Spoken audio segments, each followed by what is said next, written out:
Hello friends, welcome back to my channel Scholar Classes.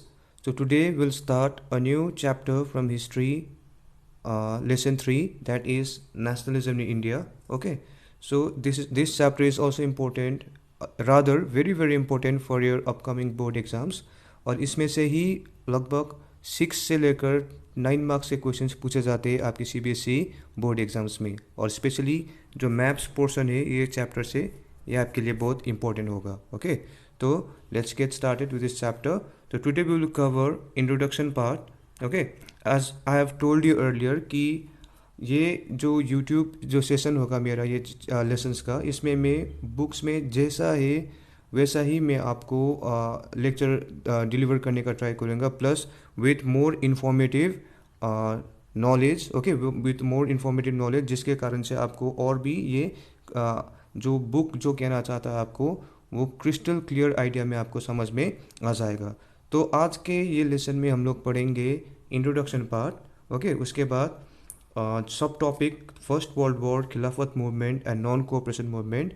और ये सब टॉपिक का जो 3 सब ग्रुप्स है, जैसे आपका idea of satyagraha, the Rowlatt act and why the non cooperation. Okay, तो इन पर्टिकुलर एरियाज़ को आज हम लोग क्या करेंगे, फोकस करेंगे. तो ये आपका इंट्रोडक्शन पार्ट है. ओके, तो हमने फर्स्ट चैप्टर में पढ़ा था नेशनलिज्म के बारे में. यूरोप में नेशनलिज्म का जो कॉन्सेप्ट था, कैसे फैला, ये पढ़ा हमने. राइट, नेशन स्टेट क्या होता है इसके बारे में हमने पढ़ा. तो सिर्फ ये नेशनलिज्म का जो कॉन्सेप्ट था सिर्फ यूरोप में ही सीमित नहीं था, बल्कि ये यूरोप से फैलता ही चला गया स्पेशली. और सबसे इम्पोर्टेंट बात, यूरोप से फैलते फैलते ये कहाँ पर भी आ गया, आपका हमारे इंडिया में भी आ गया. ओके, सो इंडिया में भी, इंडिया का आपको हिस्ट्री आपको पता है. राइट, ब्रिटिश रूल, हमें बहुत सारी कंट्रीज ने हमें रूल किया. We were ruled by Muslim rulers, we were ruled by Mongols, we were ruled by Delhi Sultans. Okay, and finally we were ruled by British. Okay, और सिर्फ British ही नहीं, दूसरे यूरोपियन कंट्रीज भी थे, पर ब्रिटिश रूल ने पूरे India को कब्जे में किया था. Right, till 1947. ओके, तो ये चैप्टर में आपको पढ़ने को मिलेगा कि कैसे नेशनलिज्म के कारण से यूनिटी फॉर्म हुआ हमारे देश में. जो डाइवर्स कंट्री जैसा इंडिया में जो लोग थे, कैसे उन्होंने ब्रिटिश का कैसे फाइट किया. राइट, महात्मा गांधी जो एक इम्पोर्टेंट फिगर थे उस समय में, उन्होंने कैसे 2 इम्पोर्टेंट कम्युनिटी स्पेशली हिंदूज और मुस्लिम्स को कैसे यूनाइट किया, कैसे ब्रिटिश का कैसे फाइट किया. ओके, और यही चैप्टर में आपको पढ़ने को मिलेगा 2 इम्पोर्टेंट इवेंट्स के बारे में, स्पेशली वो आपका नॉन कोऑपरेशन मूवमेंट और आपका सिविल डिसोबीडियंस मूवमेंट. तो let's get started with the chapter. So let's begin the first topic, that is the First World War, खिलाफत movement and non cooperation movement. तो फर्स्ट वर्ल्ड वॉर के बारे में आप लोग को पता ही होगा. राइट, क्लास 8 क्लास 9 में आपने पढ़ा था कि फर्स्ट वर्ल्ड वॉर 2 ग्रुप के बीच में हुआ था यूरोप में. एक था आपका एलाइज. ओके, इसमें था आपका ब्रिटेन, फ्रांस, रशिया, सब इसमें था आपका. ओके, और दूसरे में था आपका एक्सिस पावर. एक्सिस पावर्स को कभी कभी हम क्या भी कहते हैं, आपका सेंट्रल पावर्स भी कहते हैं. तो ये कब का बात है आपका, ये बात है आपका 1914 से लेकर 1918, जब इंडिया किसके अंडर में था, आपका ब्रिटिश रूल में था. ओके, तो इस समय में भी ब्रिटिश को हेल्प चाहिए था, और हेल्प के लिए उन्होंने किसकी तरफ देखा, हमारे भारत की तरफ देखा, क्योंकि हमारा भारत उस समय में भी किसके अंडर में था, ब्रिटिश के अंडर में था, कोई ब्रिटिश रूल के अंडर में था. तो ये फर्स्ट वर्ल्ड वॉर में हमारे इंडिया ने भी ब्रिटिश को बहुत तरीके से हेल्प किया है. और हेल्प करने के कारण से जो लॉस जो सहना पड़ा वो भी हमारे इंडियंस को ही सहना पड़ा. तो देखते हैं हमारे इंडियंस को, हमारे देश को क्या क्या लॉस सहना पड़ा ड्यूरिंग दिस टाइम. ओके, तो फर्स्ट वर्ल्ड वॉर के कारण से इंडिया को बहुत सारा इम्पैक्ट सहना पड़ा. उनमें से एक इम्पैक्ट क्या था, आपका डिफेंस एक्सपेंडिचर. डिफेंस मतलब जो हाथ हथियार वगैरह जो था उसे खरीदने के लिए पैसे का ज़रूरत था, और वो पैसा ब्रिटेन किससे डिमांड कर रहा था, इंडिया से मांग रहा था. ओके, इसके कारण से बहुत ज़्यादा खर्च हो रहा था. जिस जगह में खर्च नहीं होना चाहिए था उसी जगह में ज़्यादा खर्च हो रहा था. ओके, उसके बाद custom duties were raised and income tax introduced. Okay, custom duties का मतलब है जो इंपोर्ट और एक्सपोर्ट जो सामान होता है, स्पेशली इंपोर्ट में ओके और एक्सपोर्ट में, दोनों में जो पैसा था, ओके, ये ड्यूटीज़ में जो पैसा लगता है उसे भी क्या कर दिया, बढ़ा दिया. ओके, उसके बाद 1913 से लेकर 1918 का जो समय था, इसमें क्या हुआ, जो प्रोडक्ट्स थे, जो कमोडिटीज़ थे, जैसे खाने पीने का जो सामान होता है, उस सब का दाम दुगना हो गया। ओके, 1913 से 1918 में। और फाइन उसके बाद क्या हुआ, उनको सिपाही सोल्जर्स का ज़रूरत था वॉर में लड़ने के लिए। ओके, तो वॉर के लिए उनको सिपाही भी इंडिया से उनको बहुत ज़्यादा मात्रा में मिला, स्पेशली कहाँ से, विलेजेस से। ओके, ज़बरदस्ती हमारे जो नौजवान थे विलेजेस में, गांव बस्ती में जो लोग रहते थे, उनको ज़बरदस्ती आर्मी में भर्ती किया गया। और इतना ही नहीं, हमारे इंडियंस को और भी ज़्यादा नुकसान सहना पड़ा।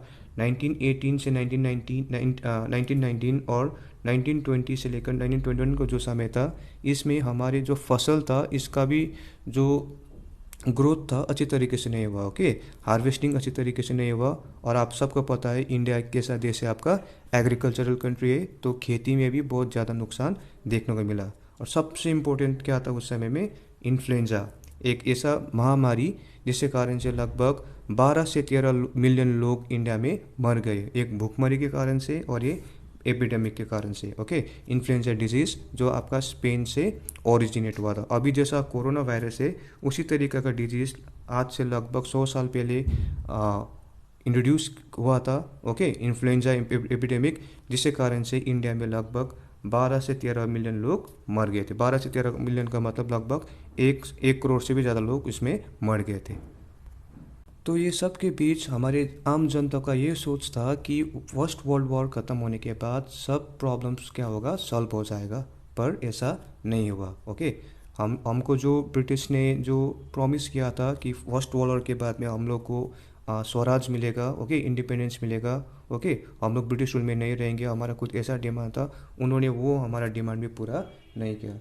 तो ये स्टेज में, ये एक ऐसा स्टेज था जहाँ पे स्ट्रगल्स का बात हो रहा था। ओके, जहाँ पे नए नए स्ट्रगल्स का बात हो रहा था, जहाँ पे नए नए टेक्निक्स का बात हो रहा था कि कैसे ब्रिटिश को इंडिया से भगाया जा सकता है, क्योंकि अब बहुत ज़्यादा हो चुका था। ओके, तो इंडिया में जितने भी लीडर्स थे उस समय में, उनके दिमाग में सिर्फ यही था कि स्वराज। ओके, सबसे इम्पोर्टेंट बात उनके दिमाग में क्या था, स्वराज। ओके, इंडिपेंडेंस का बात हो रहा था, क्योंकि ब्रिटिश एक के बाद एक करके हमारा जो डिमांड्स को था उसे फुलफ़िल नहीं कर रहे थे। तो ये वही समय था जहाँ पे हमारे फेमस फ्रीडम फाइटर और we can say father of the nation Mahatma Gandhi India में वापस चले आते। कहाँ से, साउथ अफ्रीका से। ओके, 1915 में। तो वो जब इंडिया आए थे तो उनका उम्र कितना था, लगभग वो 46 ईयर्स के थे, हो चुके थे उस समय में।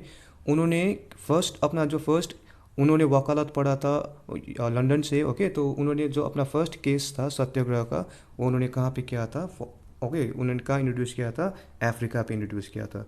तो अफ्रीका में उनको सक्सेस हासिल होने के बाद वो कहाँ पे रिटर्न हो गए, आपके इंडिया वापस आ गए। कब, 1915 में। पर वो जब इंडिया वापस आए तो उन्होंने डायरेक्ट इंडियन पॉलिटिक्स में अपना कदम नहीं रखा। उन्होंने क्या किया, उन्होंने पहले पूरे इंडिया को उन्होंने सर्वे किया कि लोग कैसे रह रहे, कौन से कम्युनिटी के लोगों का कैसा प्रॉब्लम हो रहा, वो लोग फेस कर रहे हैं। इसके बाद फाइनली 3 इम्पोर्टेंट इवेंट्स ऐसे थे जिसके कारण से महात्मा गांधी एक मास लीडर बन जाते। ओके, तो उनको एक टाइटल भी मिल जाता है उस समय में, उनको फादर ऑफ द नेशन का टाइटल भी मिल जाता है। तो इसमें मैं आपको थोड़ा सा I want to tell you about what Satyagraha was all about. So according to Mahatma Gandhi, okay, वो हमेशा से नॉन वायलेंस के ही सपोर्ट में उन्होंने बात किया है, राइट। तो उन सत्याग्रह से उनका क्या मतलब था कि अगर किसी भी एक इंसान का जो केस है, अगर कोई भी अगर इंडियन का अगर केस अगर वो सच्चा है, अगर वो सच के लिए लड़ रहा है या लड़ रही है, तो फाइनली जिसके खिलाफ वो लड़ रहा है उसे भी एक ना एक दिन समझ में आ जाएगा और वो फाइनली उनका डिमांड को क्या कर देगा, पूरा कर देगा। तो महात्मा गांधी के लिए सत्याग्रह बहुत इम्पोर्टेंट था और वो यही सत्याग्रह का मूवमेंट कहाँ पे इंट्रोड्यूस करना चाहते थे, इंडिया में इंट्रोड्यूस करना चाहते थे। सत्य का मतलब है ट्रूथ और ग्रह का मतलब है movement. Okay, in other words it means fight for truth without violence. As I said, Mahatma Gandhi returned to India from South Africa in the year 1915, जिसको हम प्रवासीय भारतीय दिवस के नाम से भी मनाते हैं। ओके, तो उन्हीं के नाम पे हम लोग ये NRI डे भी मनाते हैं इंडिया में। ओके, तो वो इंडिया में आने के बाद उन्होंने डायरेक्टली इंडियन पॉलिटिक्स पे कदम पार्टिसिपेट नहीं किया। उन्होंने 1 साल तक उन्होंने देखा कि हमारे लोग क्या प्रॉब्लम्स फेस कर रहे हैं। उसके बाद जो 3 इम्पोर्टेंट मूवमेंट्स में उन्होंने पार्टिसिपेट किया, उसके कारण से वो और भी इंडिया में फेमस हो गए। उनको ओके एक मास लीडर का टाइटल भी मिल चुका था। सो 3 इम्पोर्टेंट इवेंट का नाम क्या है आपका? Champaran. So the 3 important movements in which Mahatma Gandhi participated were number 1 Champaran सत्याग्रह 1917, इधर पे डेट मिस्टेक होगा 1917 ओके, बुक में 1916 है पर एक्चुअली में 1917 है। नेक्स्ट है आपका खेदा सत्याग्रह जो आपका 1918 में हुआ था। और फाइनली है आपका अहमदाबाद मिल वर्कर स्ट्राइक, ये आपका कब हुआ था? 1918 में हुआ था। तो इन 3 मूवमेंट्स इवेंट्स के कारण से Mahatma Gandhi became a mass leader okay, पूरा ही बिकेम अ मास लीडर। और सब लोग इंडिया का जितने भी पॉपुलेटेड एरियाज थे वो सब महात्मा गांधी को एकदम फॉलो करना स्टार्ट कर दिए। तो आगे देखते हैं कि चंपारण सत्याग्रह, खेदा सत्याग्रह और अहमदाबाद मिल वर्कर स्ट्राइक में महात्मा गांधी ने कैसे लोगों को हेल्प किया। Will talk about that. तो फर्स्ट केस जो महात्मा गांधी ने लिया था वो था आपका 1917 में चंपारण में। इसमें क्या था कि जो चंपारण में बिहार में जो फार्मर्स थे उनके खेतों में ब्रिटिश ज़बरदस्ती उनसे क्या ग्रो करने के लिए बोल रहे थे? इंडिगो। अब ये इंडिगो क्या है आपका? इंडिगो वो फसल है जिसके कारण से जो कपड़े वगैरह जो होते हैं उसमें कलर किया जाता है, नील, जिसको हम हिंदी में क्या कहते हैं? नील भी कहते हैं। अभी इंडिगो के कारण से क्या होता था, ये इंडिगो उस एरिया में ग्रो करने के लिए बोला जा रहा था ब्रिटिश के द्वारा जो बहुत फर्टाइल था। और फार्मर्स का ये कहना था ये इंडिगो के कारण से ये जो सोइल का जो ये फर्टिलिटी है, जो इसका उपजाऊ है, ये गायब हो जाता था। और उतना ही नहीं, जब भी इंडिगो हार्वेस्ट किया जाता था उसके बाद ये इंडिगो नील, जिसको हम हिंदी में नील कहते हैं, ये एकदम कम दाम में बेचने के लिए बोला जाता था, जिसके कारण से फार्मर्स को बहुत परेशानी झेलना पड़ रहा था। तो महात्मा गांधी ने क्या किया? ब्रिटिश को रोक दिया। उन्होंने ब्रिटिश को एकदम फोर्स किया कि ऐसा आप लोग नहीं कर सकते हो ओके। और ये प्रॉब्लम भी महात्मा गांधी ने क्या किया?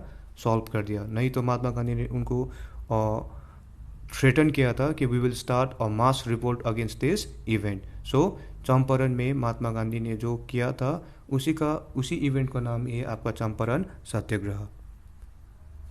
और इतना ही नहीं, महात्मा गांधी ने क्या बोला? जो इंडिगो का दाम मिल रहा था हमारे फार्मर्स को, जो कम दाम मिल रहा था, उसको वो दाम को इंक्रीज करने के लिए भी महात्मा गांधी ने बोल दिया ओके।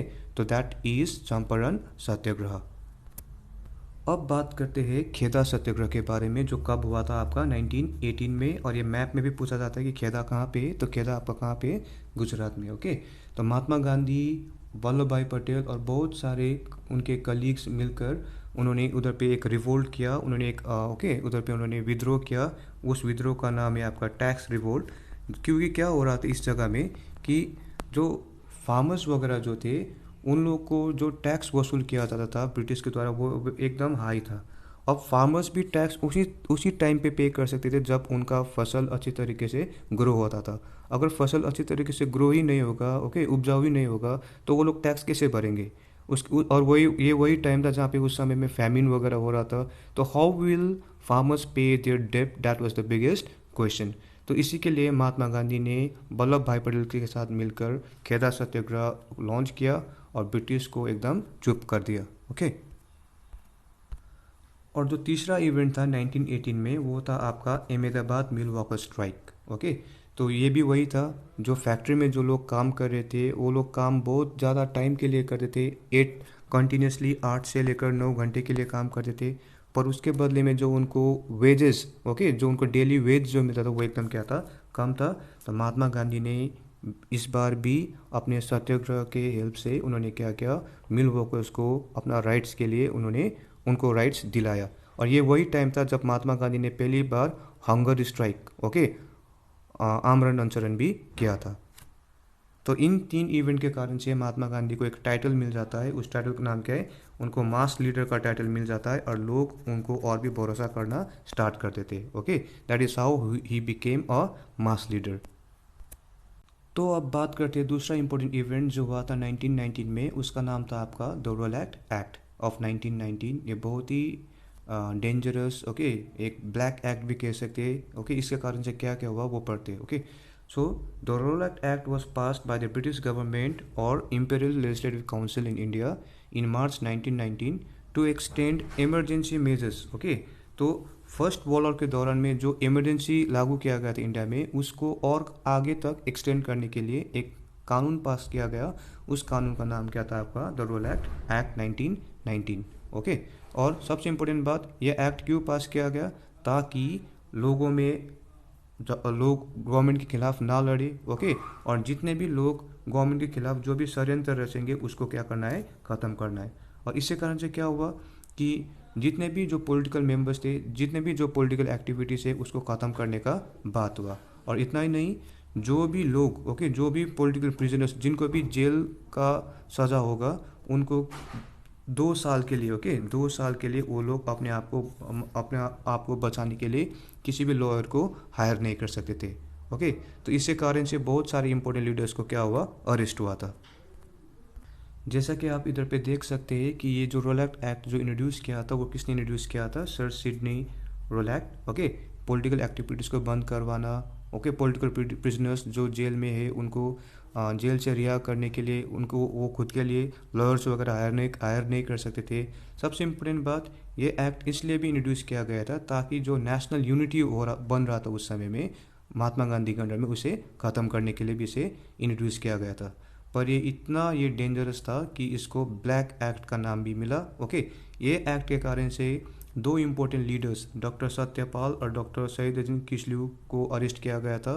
ओके, और महात्मा गांधी ने उन सभी इम्पोर्टेंट पॉलिटिकल प्रिजनर्स को रिलीज़ करने के लिए 6 अप्रैल 1919 में क्या करने का घोषणा किया कि हम पूरे देश में, नेशन वाइड में हम क्या करेंगे? हड़ताल लागू कर देंगे। तो ये रोलैट एक्ट में महात्मा गांधी का रोल क्या था? देखिए, ओके, तो जैसा मैंने बोला आपको, 6 अप्रैल में 6 अप्रैल 1919 में उन्होंने क्या करने का घोषणा किया कि पूरे देश में हम लोग क्या करेंगे? हड़ताल करेंगे, हम जितने भी रूल्स एंड रेगुलेशंस हैं उन सबको क्या करेंगे? तोड़ देंगे। उन्होंने ऐसा घोषणा किया था। और उनका मेथड क्या था? ये सब प्रोटेस्ट करने का मेथड क्या था? रैलीज वगैरह ऑर्गेनाइज किया गया, प्रोसेशन वगैरह ऑर्गेनाइज किया गया, स्ट्राइक्स वगैरह ऑर्गेनाइज किया गया, स्पेशली आपका पंजाब एरिया में। ओके, और ब्रिटिश ने भी महात्मा गांधी का ये जो रिवोल्ट था, ये जो रिवोल्ट था, इसे ख़त्म करने के लिए क्या किया? ब्रिटिश ने भी बहुत क्लेवरली दे प्लान्ड। ओके, उनका प्लानिंग क्या था कि जितने भी लोकल लीडर्स हैं उन सबको अरेस्ट किया गया अमृतसर से। और सबसे इम्पोर्टेंट बात, महात्मा गांधी जो उस समय में नेशन ही बिकेम, जो वो मास लीडर बन चुके थे, उनको दिल्ली में एंटर करने से एकदम मना कर दिया, क्योंकि ब्रिटिश को भी पता था कि महात्मा गांधी एक मास लीडर बन चुके थे और वो जो बोलेंगे उनके फॉलोअर्स वही करेंगे। ओके, तो ये सब बात हुआ। तो इसके बाद में क्या हुआ कि 10 अप्रैल 1919 में अमृतसर में क्या हुआ कि पुलिस ने जो पीसफुल जो लोग एक रैली कर रहे थे उनके ऊपर में फायरिंग स्टार्ट कर दिया। फायरिंग स्टार्ट करने के बाद लोग गुस्सा हो गए। गुस्सा होने के बाद लोगों ने बैंक्स को अटैक करना स्टार्ट किया, पोस्ट ऑफिस को भी अटैक किया, और बहुत सारे रेलवे स्टेशन को भी लोगों ने क्या किया? अटैक किया। मतलब पुलिस के हाथ में कोई भी सिचुएशन काबू में नहीं आ रहा था। तो जिस जगह में कोई भी एक एरिया में जब उस जगह का जो प्रशासन, जो पुलिस उस सिचुएशन को कंट्रोल नहीं कर सकता है, तो गवर्नमेंट उधर पे क्या इंट्रोड्यूस करता है? आपका मार्शल लॉ। तो मार्शल लॉ को इनडायरेक्टली आप लोग क्या कह सकते हो? आर्मी रूल कह सकते हो। ओके, तो इस समय में मार्शल लॉ इंट्रोड्यूस किया गया, कर्फ्यू इंट्रोड्यूस किया गया। कर्फ्यू का मतलब क्या होता है कि एक जगह में आप ग्रुप बना के नहीं चल सकते हो, 2-3 आदमी से ज़्यादा आप ग्रुप बना के नहीं चल सकते हो। अगर ऐसा दिखाई दिया कि आप ग्रुप बना के चल रहे हो तो लाठी चार्ज वगैरह हो सकता है, राइट। तो उस समय में जब मार्शल लॉ इंट्रोड्यूस किया गया अमृतसर में, तो उस समय इसका जिम्मेवारी किसे दिया गया? जनरल रेजिनाल्ड ओडायर को दिया गया। ओके, तो जब उस समय जब अमृतसर में एकदम लॉकडाउन जैसा कुछ सिचुएशन था, ओके, मार्शल लॉ इंट्रोड्यूस किया गया था, तो जनरल ओडायर को उधर का कमांड संभालने के लिए भेजा गया था। और ये वही समय था जहाँ पे एक फेमस इंसिडेंट हो जाता है, ब्लैक एक्ट जिसको हम कहते हैं, उसका नाम क्या था? आपका जलियांवाला बाग मैसेकर। ये मैसेकर करवाने में किसका हाथ था? जनरल ओडायर का हाथ था। जनरल ओडायर के ही ऑर्डर पे इनोसेंट लोगों पे क्या होता है? उधर पे हमला होता है। ओके, तो बहुत सारे लोग, जलियांवाला बाग जो एक अमृतसर में है, उधर पे रैली करने के, उधर पे वो पीसफुल प्रोटेस्ट करने के लिए आए थे, उनके पास हथियार वगैरह भी नहीं था, क्योंकि दो इम्पोर्टेंट लीडर्स अरेस्ट हुए थे, डॉक्टर सैफुद्दीन किसलियो, ओके, और डॉक्टर सत्यपाल अरेस्ट हुए थे। उनको रिहा करने के लिए वो लोग उधर पे रैली कर रहे थे एक बाग में, ओके। और वो बाग कैसा था आपका, वो बाग में सिर्फ एक ही एंट्रेंस था, जाने एंट्री का भी एक ही था और एग्जिट का भी एक ही था, ओके। और बहुत सारे लोग उस समय में अमृतसर में बैसाखी का मेला भी घूमने आए थे। उन लोगों को पता नहीं था कि अमृतसर में क्या लागू किया है, मार्शल लॉ लागू किया है, उनको ये पता नहीं था। वो लोग ग्रुप ग्रुप बना के चल रहे थे, ओके।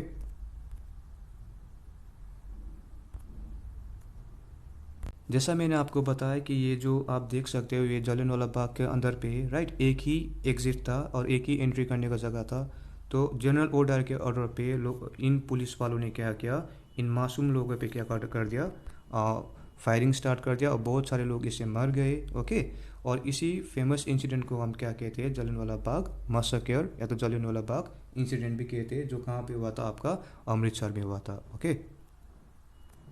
तो अगर आप कभी अमृतसर घूमने के लिए जाओगे तो जलियांवाला बाग घूमने, ये विजिट मेमोरियल देखने बहुत जाना, देखने के लिए जाओ, ओके। उधर पे आपको कुछ इन्फॉर्मेशन देखने को मिलेगा कि क्या हुआ था 13 अप्रैल 1919 में।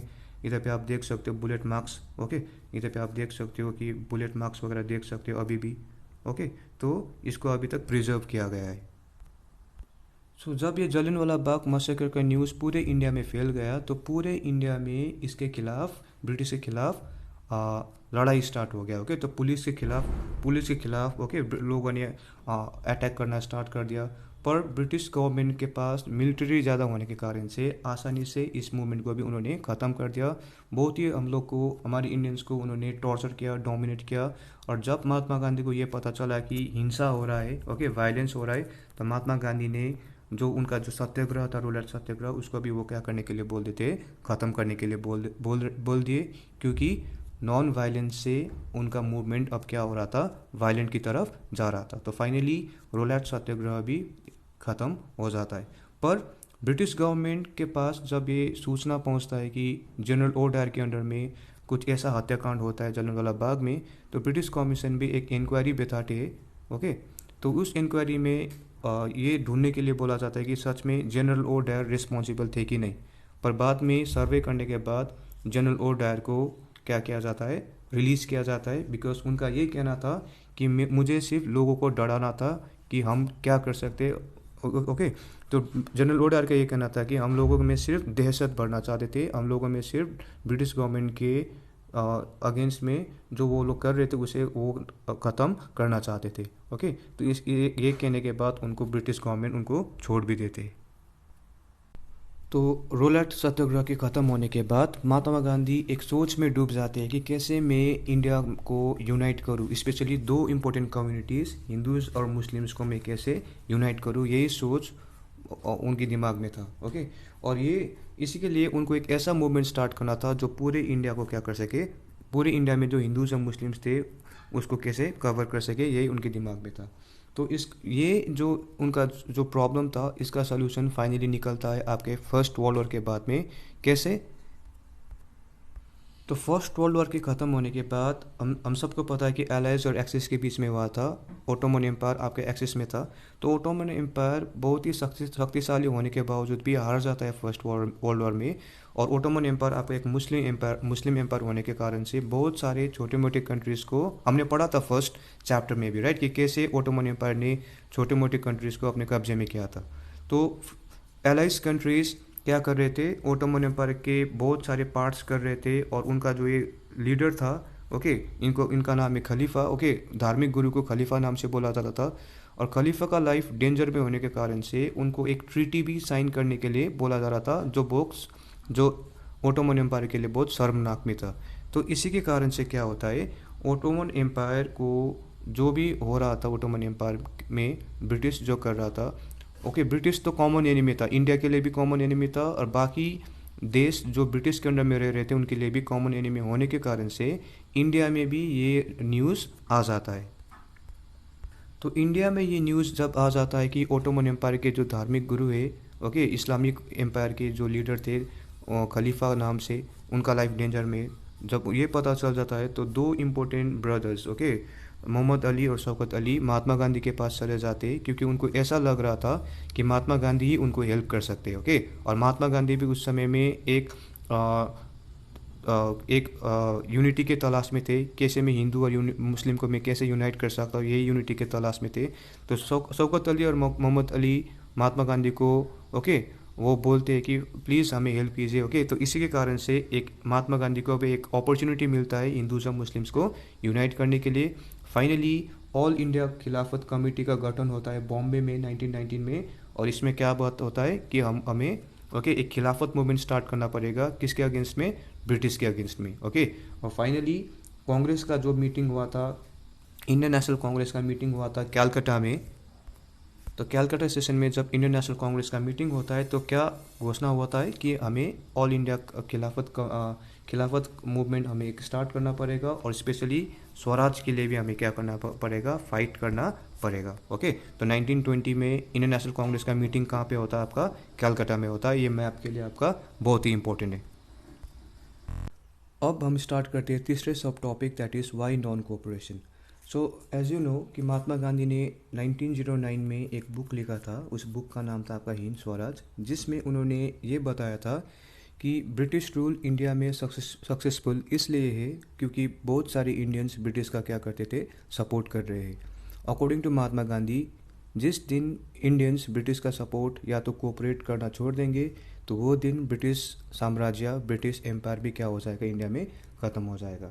पर महात्मा गांधी ने ये भी बताया कि ये जो नॉन कोऑपरेशन, जो ये असहयोग आंदोलन का बाद जो उन्होंने किया था, ये बहुत सारे फेजेस में स्टार्ट होगा, ओके। जैसा कि महात्मा गांधी ने बताया कि ये नॉन कोऑपरेशन मूवमेंट, असहयोग आंदोलन बहुत सारे फेजेस में स्टार्ट होगा। तो फेज़ 1 क्या था कि जो जितने भी इंडियंस ब्रिटिश के अंडर में काम कर रहे हैं, उनको पहले तो उनका टाइटल्स को सरेंडर करना पड़ेगा, ओके। जो बड़े बड़े उनको साहब, सर का टाइटल मिला उसे सरेंडर करना पड़ेगा, okay. Civil services, okay, army, police, courts, foreign goods, schools, इन दफ्तरों में जितने भी लोग काम कर रहे थे उन सबको क्या करना पड़ेगा, बॉयकॉट करना पड़ेगा। बॉयकॉट का मतलब बहिष्कार करना पड़ेगा, ओके। जितने भी डिपार्टमेंट है ब्रिटिश के, उन सबको छोड़कर इंडियंस को अपने ही इंडिजिनस गुड्स, इंडिजिनस ऑफिस में उनको काम करना पड़ेगा। तो ये सब बात क्या था महात्मा गांधी ने। और अगर ब्रिटिश ने कुछ भी ज़बरदस्ती करने का ट्राई किया इंडियंस को, या तो उनको टॉर्चर करने के बारे में बात किया ब्रिटिश ने, तो उस समय महात्मा गांधी ने बोला कि एक सिविल डिसोबीडियंस मूवमेंट भी क्या किया जाएगा, लॉन्च किया जाएगा, ओके। तो नॉन कोऑपरेशन मूवमेंट को सपोर्ट करने के लिए एक ऐसा मूवमेंट भी कुछ लॉन्च किया जाएगा, ये बताया था महात्मा गांधी ने। तो कांग्रेस के लोग भी बहुत सपोर्ट करना स्टार्ट कर दिए महात्मा गांधी को, ओके। 1920 में इलेक्शंस भी होने वाला था, तो बहुत सारे कांग्रेस लोगों ने, कांग्रेस के मेंबर्स ने सपोर्ट करना भी स्टार्ट कर दिया, और कभी कभी उनके बीच में भी कन्फ्यूजन वगैरह होता था। पर फाइनली जब इंडियन नेशनल कांग्रेस का मीटिंग हुआ आपका नागपुर में 1920 में, तो महात्मा गांधी ने बोला कि एक कॉम्प्रोमाइज़ हुआ कांग्रेस के मेंबर्स के बीच में, और नॉन कोऑपरेशन मूवमेंट को क्या किया गया, अडॉप्ट किया गया, ओके। तो आप देख सकते हो 1920 में दो मीटिंग हुआ था इंडियन नेशनल कांग्रेस का। एक हुआ था आपका सितंबर के मंथ में, कहाँ पे हुआ था, आपका कैलकाटा में। दूसरा दिसंबर के मंथ में कहाँ हुआ था, आपका नागपुर में, ओके। आइडिया अडॉप्ट किया गया कैलकाटा सेशन में, और उस आइडिया को काम में लगाया कहाँ पे, नागपुर सेशन में, ओके। तो आगे का जो पोर्शन है कि मूवमेंट कैसे स्टार्ट हुआ, किसने पार्टिसिपेट किया, कितने सोशल ग्रुप्स ने पार्टिसिपेट किया, यदि ये मूवमेंट सक्सेसफुल हुआ कि नहीं, ये हम आने वाले नेक्स्ट सेगमेंट में मैं आपको बताऊंगा, ओके। तो अगर आपको मेरा वीडियो अच्छा लगा है तो प्लीज़ लाइक कीजिएगा, शेयर कीजिएगा, सब्सक्राइब कीजिएगा, ताकि मुझे और भी मोटिवेशन मिले, okay. Thank you, have a nice day.